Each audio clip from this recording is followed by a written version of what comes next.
My boyfriend broke up with me for the dumbest reason, after I supported him for years. But he forgot the house is in my name, and now he's living in his car. Let me preface this by saying, I've been with Finn for 6 years. 6 years of what I believed was love, loyalty, and definitely a whole lot of patience. And when I say patience, I mean I've been the one supporting him financially while he bounced between passion projects. There was the YouTube channel that never took off, despite him insisting he'd be bigger than PewDiePie. The NFT craze he swore he was ahead of the curve on. Spoiler, he wasn't. And his brief stint trying to make it big in crypto, where he lost most of his savings. During all of this, I held us down. Mortgage? Me. Utilities? Me.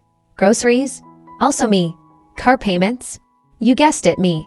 Finn was the dreamer, and I guess I was the fool who kept believing in those dreams. Every time he'd come to me with a new idea, eyes bright with enthusiasm, I'd push down my doubts and support him. This time will be different, he'd say. And like an idiot, I believed him. Things started getting weird about 2 weeks ago. Finn began acting distant, spending more time than usual on his phone and making these odd comments about needing space to grow and finding himself. I didn't think much of it at first. He tends to get philosophical when he's about to start another project. But then he started making these comments about the state of the house, which was new. He'd point out unwashed dishes or unfolded laundry with this weird, judgmental tone I'd never heard from him before. Then, last week he sat me down at our kitchen table after I got home from work.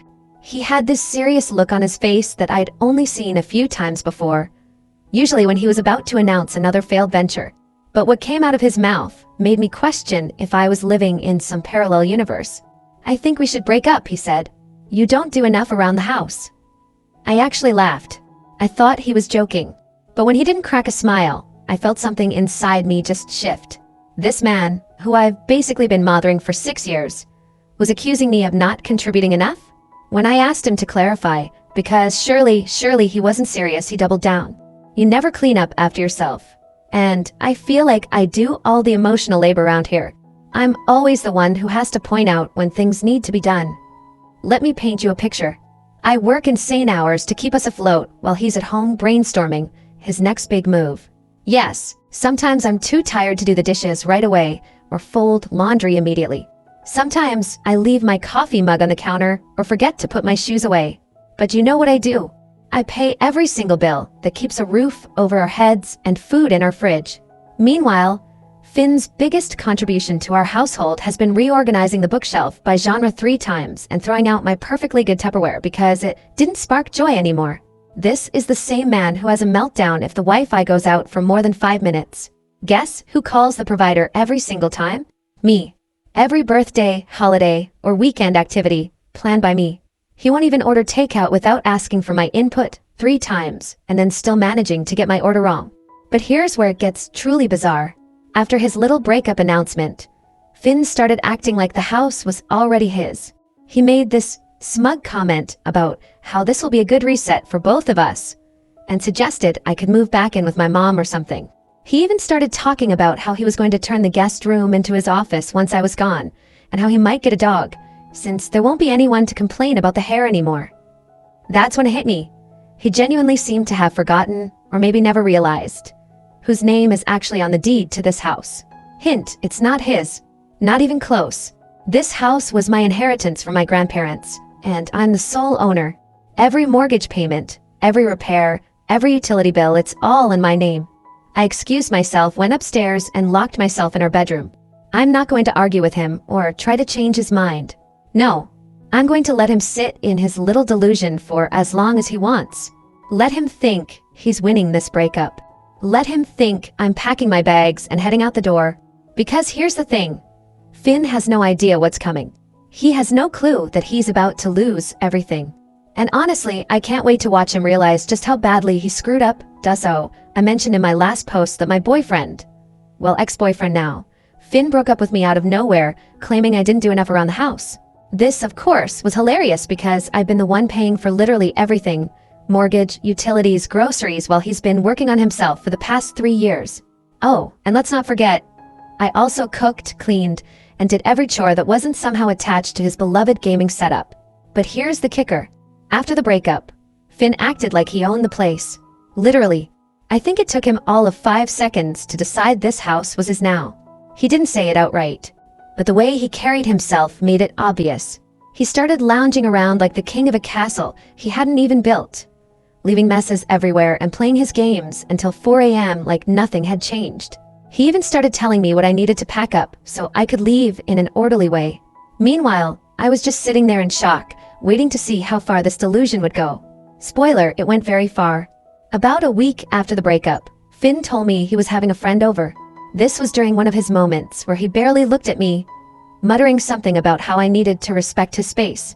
Respect his space in my house? Sure, buddy. I just nodded, thinking, okay, let's see who this friend is. When the doorbell rang, I opened it to find a woman standing there with a bright smile and a bottle of wine. Her name was Mila, and let me tell you, she was perfectly nice, polite even. But it didn't take a detective to figure out this wasn't just a friend. The way she looked at Finn, they were very much together. Finn didn't even introduce us properly. He just breezed past me like I was the maid, giving Mila a little tour of the house, my house. And oh, did he sell it like he was some kind of real estate mogul. This is the living room. I've been thinking about getting a new couch in here. Something more modern, you know? This is the kitchen. I love the open layout, it's great for hosting. This is my office. It's where I do most of my work these days. I almost choked when he said that last one. Work? The man hasn't had a job since 2018. The office he was referring to is the spare bedroom I set up for him to maybe do some freelance projects. But it's mostly just where he plays Fortnite. Mila was eating it up though. I could see her imagining herself living here, settling into a life of Pinterest perfect bliss. Meanwhile, I was standing there in the kitchen, gripping my coffee mug so hard I thought it might crack. At this point, I had had 2 options. Blow up and let them both know exactly how I felt, or play it cool and let Finn dig himself into a hole. I chose the second one. Honestly, I wanted to see how far he'd take this little charade. The entire evening, Finn acted like he'd already moved on and was just graciously allowing me to stay until I figured things out. He even had the nerve to pull me aside and say, I think it's best if we start working on a timeline for when you'll be out. No rush, of course, but Mila and I need to start planning. Planning what? A housewarming party in my living room? I just smiled and said, oh, don't worry about me. I'm handling everything. You should have seen his face, so smug. He really thought he'd won. The next morning, I made my move. While Finn was still asleep, I called a locksmith and had all the locks changed. The locksmith was in and out in under an hour. I paid him, thanked him, and sat down with a cup of tea to wait. When Finn finally woke up and strolled into the kitchen like he owned the place, I casually told him, by the way, I had the locks changed this morning. You'll need to grab your things and leave by the end of the day. You guys, the panic on his face. He went pale. What do you mean you changed the locks? You can't do that. Oh, I absolutely can. This is my house, remember? It's in my name. You're not on the deed. You're not on the mortgage. And now, you're not welcome here. He tried to argue. He tried to plead. At one point, he even tried to guilt-trip me, saying, I thought you loved me. I thought we were building something together. Mila came over during all of this, probably expecting another cozy evening with her man. Instead, she got to witness Finn packing his things while I stood there, arms crossed, reminding him not to forget his gaming chair. She looked so confused and kept asking, wait, this isn't your house. Finn didn't even try to answer her. By the end of the day, Finn was gone. Mila was gone. I poured myself a glass of wine, sat down on the couch Finn had wanted to replace, and thought about how close I'd come to losing everything because I was too generous with my time, my money, and my patience. Never again. Oh, and in case anyone's wondering, Finn is now couch surfing with friends. I heard from a mutual acquaintance that Mila dumped him too, when she realized he was unemployed, broke, and basically homeless. Karma's a beautiful thing, isn't it? Second update. I thought that was the end of it, but apparently Finn wasn't done embarrassing himself yet. A few days after Finn left, I got a call from our mutual friend Caleb, who wanted to check in. I could tell from his voice that he was fishing for something, so I asked him outright, did Finn send you? Caleb hesitated, but eventually spilled the beans. Turns out, Finn had been planning this breakup for months.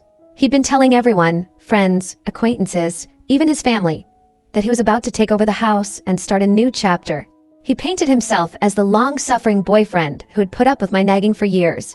According to him, The house was basically his because of all the work he'd put into making it a home. I had to pause Caleb there because I nearly choked laughing. What work? The man barely did his own laundry, let alone anything to maintain the house. I asked Caleb if Finn ever mentioned the small detail about the house being in my name. He said, "You'd probably just leave when he asked, and if you didn't, he'd figure it out." Oh, Finn, sweet, delusional Finn.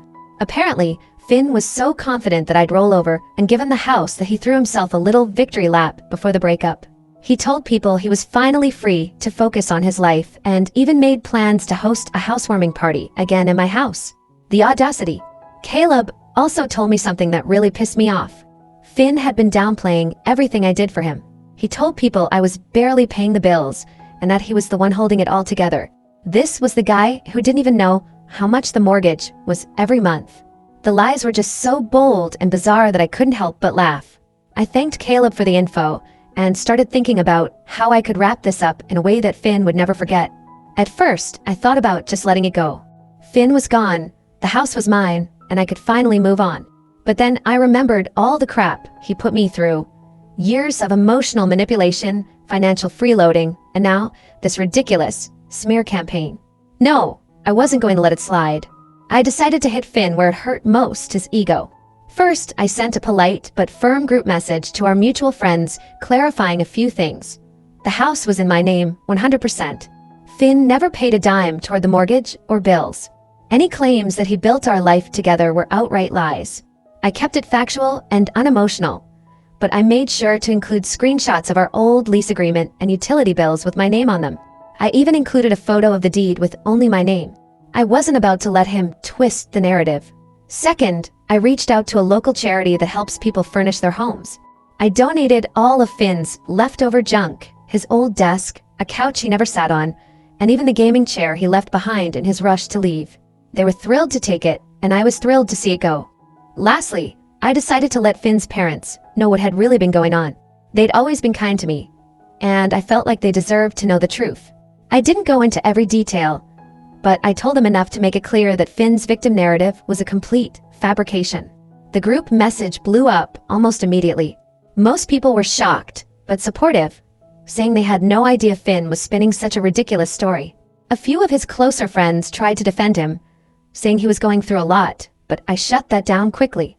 We all go through things, I said, but that doesn't give you the right to lie and steal. Finn, of course, found out about the message and called me furious. He accused me of ruining his life and said I had no right to air our dirty laundry. I told him calmly that he'd been doing that himself for months. I just corrected the record. Then I hung up and blocked him. As for his parents, they were horrified. They apologized profusely and said they had no idea Finn had been treating me so poorly. His mom even offered to pay me back for some of the bills he racked up, but I declined. I wasn't interested in money. I just wanted them to know the truth. The real cherry on top came a few weeks later when I ran into Mila at a coffee shop. She approached me, clearly embarrassed, and apologized for getting involved. She said Finn had lied to her about everything, including how the house situation was mutual. Then she told me the funniest thing I've heard all year. Finn was living in his car. Apparently, none of his friends wanted to take him in after learning the truth, and his parents weren't interested in bailing him out either. He burned too many bridges, and now he was reaping the consequences. I don't wish homelessness on anyone, but in this case, I can't say I feel too bad. He made his bed, or in this case, his backseat, and now he has to lie in it. Third update. So remember how I mentioned Finn wasn't done trying to get his house back? Well, grab your popcorn, because this story just got even more ridiculous. Last week, I was having lunch with my sister Nora when she started acting weird. She kept checking her phone and giving me these strange looks, like she wanted to tell me something, but couldn't figure out how. Finally, I just asked her what was up. "Don't be mad," she started, which is never a good sign, but Finn reached out to me last week. I nearly spat out my drink. What? Turns out, Finn has been going around telling everyone who will listen that we had some sort of verbal agreement about the house. According to him, we were practically married, we weren't, and he contributed significantly to the household he hadn't. But here's the real kicker, he asked Nora for money. Not just a little money either, he wanted enough to get back on his feet and fight for what's rightfully his. And she gave it to him. Before you grab your pitchforks, let me explain. Nora and I have always been close, and she's usually the smartest person I know. But Finn apparently fed her this sob story about how he'd invested everything in our relationship and was now homeless because of me. He even showed her screenshots of some bills he'd paid years ago, conveniently leaving out the fact that he'd paid them with my money. I felt bad for him, Nora admitted, looking guilty. He was living in his car, and he seemed so sure about everything he said. He just needed enough to get started again. I sat there, trying to process this betrayal. How much did you give him? $2,000, she mumbled into her coffee. $2,000. I was about to lose it, but then Nora pulled out her phone and showed me their text conversation. As I read through it, I realized something. My sister might be smarter than I thought. See, Nora hadn't just given him the money. She'd made him sign a proper IOU, complete with repayment terms and interest. She'd even gotten him to put his car up as collateral. When I asked her why she went to all that trouble for a small loan, she just smiled. Because I knew he was full of it, she said. I wanted proof of exactly how desperate he was getting. Plus, I figured having a document showing he had to borrow money might come in handy later. I could have hugged her right then, but the story gets better. Remember Caleb, our mutual friend who spilled the beans about Finn's pre-breakup plotting? Well, he sent me screenshots of Finn's social media posts where he's been painting himself as this victim of a calculated gold digger who trapped him in a relationship just to steal his future earnings. Yes, you read that right. He thinks I spent 6 years supporting his unemployed self because I was after his future money. The money he was definitely going to make from all those failed projects I funded. The posts are full of vague accusations about how I manipulated him and took advantage of his trusting nature. According to Finn's new version of events, he was the one who supported me emotionally while I was unstable and unable to maintain healthy relationships. This, from the man who once had a 3-hour meltdown because I bought the wrong brand of energy drink. But here's where it gets really interesting. My friend Zoe has been keeping track of everyone Finn's reached out to, and apparently he's been telling different stories to different people. To some, he's the victim of a manipulative ex. To others, he's a generous partner who gave up everything for me. And to a few, he's even claiming we had some sort of business partnership that I betrayed. The stories keep getting more elaborate too. Last week, he told someone I had promised to put his name on the deed as a birthday gift, but then changed my mind out of spite.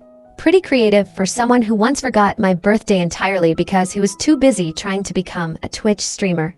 Yesterday, I got a series of increasingly unhinged messages from him about how he's going to expose me to everyone we know.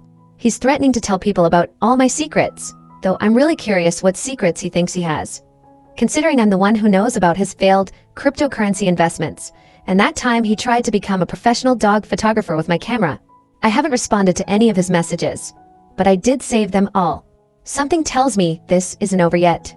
Finn's never been good at accepting reality, and now that he's burned through Nora's money, probably on another get-rich-quick scheme, I'm sure he's cooking up some new plan to try to get what he thinks he deserves. Last update. So last Sunday, I was doing my weekly grocery shopping when I literally ran into Finn's mom at the store. I tried to just smile and walk past, but she grabbed my cart and said, "We need to talk." Now, his mom has always been sweet to me, even after everything that happened, but this time she looked different, worried but also kind of angry. She asked if we could get coffee, and something in her voice made me agree.